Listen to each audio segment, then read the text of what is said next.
Hello everyone, Mr. Ari in here. I will tell you about the story of Putra and the secret of Shallots.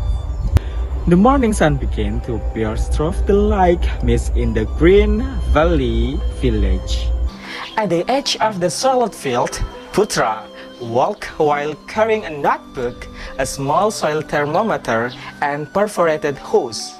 Today was not just an ordinary day for him.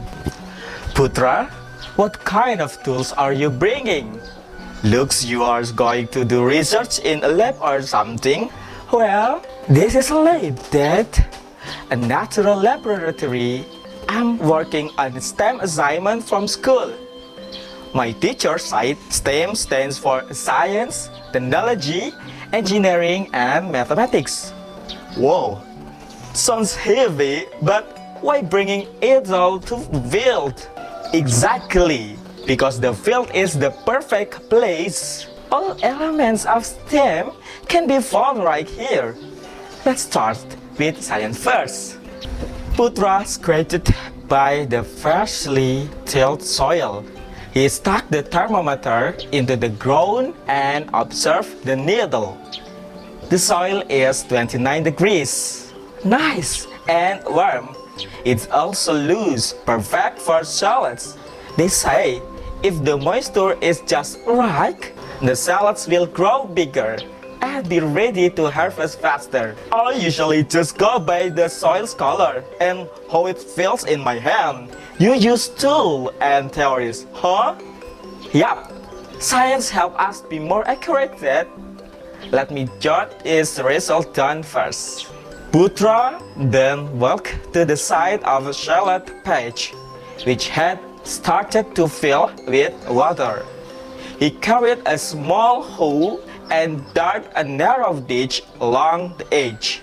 If water pulls up, it can cause the shallot roots to rot. That's why I made this small drainage ditch. It's not fancy, but it works. So this counts as technology too? Exactly! Technology is not just about robots and computers. This is a simple kind of technology that helps us solve problems. Whoa, I'm starting to get it now. Putra connected a large bucket to the small perforated hose. He lifted the bucket to a higher spot and opened a small valve at the end. Now, this is the engineering part. I made a watering system using gravity. Water flows from the bucket into the hose and out of the holes directly to the shallot's roots. Whoa! This is way faster than I using a deeper one by one.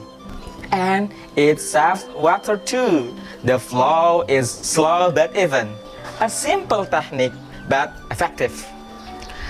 After the harvest, sacks of shallots were stacked by the roadside. Putra began to calculate. We harvested 26 sacks. The truck can only carry 6 sacks per trip. So, I used the modular operation. 26 mod 6 equals 2. That means 4 full trips and 2 sacks left over. If it were me, I'd just keep it loading them and get confused with what's left. That's why learning math is important, Dad. Especially this kind is useful in real life. The sky began to turn red. Putra closed his notebook. His hands were dirty, but his face was full of satisfaction. Putra, you really impressed me today. Not only did you help out in the field, but you also taught me a lot. Thank you, Dad. I also just realized that the knowledge I learned in class can truly come alive, even in a place as simple as a shallot field. They both smiled, walking home not just with a harvest, but with a lesson that had grown along with the soil and water. That's all about the story. Thank you very much. See you.